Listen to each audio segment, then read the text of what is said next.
know you want it. Don't hold back. Turn it up. Bring the noise. Turn it up.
Only occasionally, though.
Sure is a lovely day.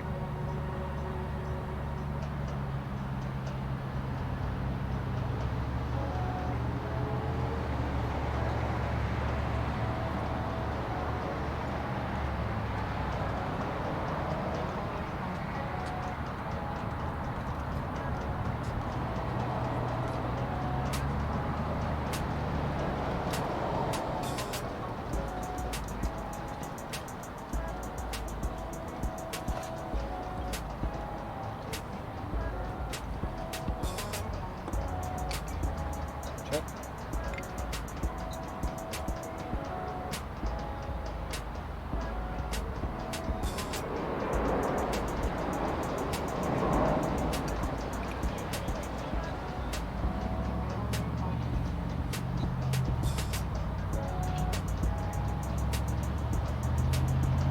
Check.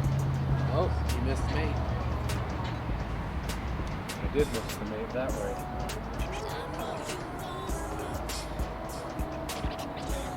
Check. This was the mate that I calculated. Welcome back to the channel. This was a super fun game between Justin and myself from earlier this year. And for anybody wondering, this game came out of what is known as the English opening. And yes, Scott, that is a real standard opening. If you've ever played the English before, leave it in the comments below for Scott to read. This is not usually the way that I play the English, but I had some ideas in this game based on what my opponent was doing with his queen.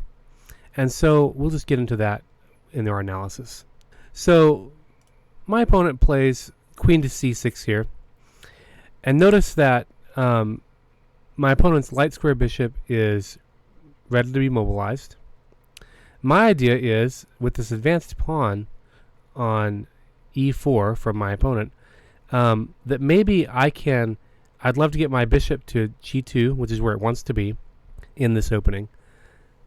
But if it's not supported, my opponent can kind of wreak a little bit of havoc on me by pushing the pawn and attacking the f2 square.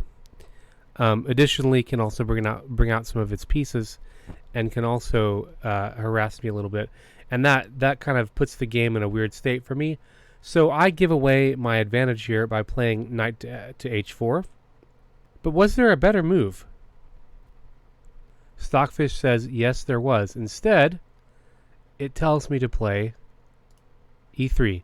Stop the advance of the pawn and allow black to develop with knight to d7, knight to d4 attacking the queen, queen g6, going to a safe side of the board, queen c2, which is a place the queen often wants to go in the English opening, knight g to f6 to develop, bishop g2, which is where I wanted my bishop to go earlier, knight to c5, looking for an outpost here, and then castle.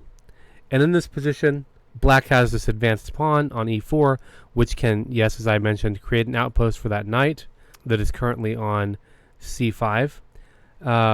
Notice that black's pair of bishops are a little more operational and mobile than mine. My dark square bishop, for example, is sort of trapped for the foreseeable future with these two pawns here in its way. And if I play a move like b4, for example, to attack black's knight here on c5, that doesn't even help me right away with this bishop, because I could put it on b2, but it's going to be blocked in by my knights, which don't really have great homes as of yet, because they're a little bit boxed in by black's pieces and pawns. So I don't really care for the setup like this, and so I decided instead to stick with my original plan and to give away my advantage. The next critical position in the game comes when my opponent plays e3 on the very next move. Did my opponent have a better move here? Notice the evaluation bar gives white a new advantage of about 1.1. So Stockfish definitely recommends a different move here for black. Stockfish would prefer that black develop. So it says, let's play knight f6. Allow white to play d3. then play e3, bishop g2, e captures on f2 with check, king captures, queen to b6 with check, e3, knight g4 check, and notice here that white is in a little bit of danger. The position is dead even, but the knight on the rim is really making itself very dim for white. White's dark square bishop is now stuck protecting this pawn, and really only has one square at which to move. Meanwhile, black's bishops are very operationally mobile, right? As soon as black wants to develop them, he can, and they're already going to be hitting targets in the position. Black's queen, while it has been moved around quite a bit, is pretty safe over here. And white's queen will need to come to c2 to keep the d3 pawn from falling later in the position. And white's immediate concern is moving out of check while not inhibiting the rook that wants to come to the f1 square. All right, however, in the game, we had e3, and I responded with bishop to g2, continue with my plan. Justin played queen to f6, looking for an easy checkmate here, right? And if I play a dumb move like this, it becomes mate in 1. I saw this, so I did not fall for that, and I play d captures on e3. However, should my opponent have gone for queen to f6? Was there a better move here? Stockfish says there indeed was. Instead of playing queen to f6, go ahead and play e captures on f2, allowing this tension of bishop versus queen to exist for a minute, because you're gonna go into a very similar line that we just saw a second ago. Had black simply developed before playing e3, because the king will take here, queen to b6 with check, pawn to d4, knight f6, rook f1, knight c6, and now you have a very even game with white and black both having development options. In this variation, the very notable difference is that white's dark square bishop is not locked in and has plenty of places to go. However, as I mentioned, in this position, I played d captures, and from here on out, white is winning the game handily. The next critical position comes when black plays queen d6, looking at this bishop. Notice that the position is getting to be very complex, and from this position, I respond by protecting my bishop with rook a to d1. However, Stockfish had a better move here. In this position, I give away about 3.5 points on the evaluation bar. It goes from 8.6 to 5.2. Instead, Stockfish would rather that I had played the immediate knight to b5, which I did play later in the game. I think a move later. In this position, the line would continue. Queen captures on d2. Knight captures on c7 with check. King d8. Knight captures rook. And here, black is not looking great. The evaluation is not good for black. Black has no ability to castle. Black's pawn structure on the queen side is quite lacking. Black is asking my rook from the a square to come to the d1 square and skewer the queen and the bishop to the king. My really only bad piece in this position is my knight on the rim here, which has no plans yet. All right, now for the final critical position of the game, and that is in the end game. In this position, Justin, after I took on c7, Justin plays rook e6, and this gives me mate in 1. In the video, you actually hear Justin say, for my next move, "Oh, you missed the mate in 1." And did I or didn't I? Did I miss this mate in 1, or did I have something better in mind? Leave a comment below letting me know what you think. In this position, what should I have played for the fastest way to win? If you said rook c8, you are a genius. Yes, that is mate in 1. However, in the game, I was focused on how my pieces were coordinating together, and I loved having the 2 bishops. Right? I was very focused on how they could dominate these diagonals. And so in this position, I gave the check with bishop to b7. And I thought this was a prettier way to win, as a matter of fact. In this position, Justin plays king b8 to get out of the check. And I bring out the discovery with rook to h7 check. Guarding my light square bishop, giving a check with the dark square bishop, and keep my rook out of harm's way. The only move for black here is to either play rook to d6 or rook to e5, both of which will fall to the checkmate of bishop captures on either square. Alright, that brings us to the end of another thrilling game on the channel. Don't forget to like, share, comment, and subscribe on this video. We look forward to all of our new subscribers. We are just about ready to enter the YouTube Partner Program. So anybody helping us with that would be greatly appreciated, of course. And we will see you in the next one. Bye-bye.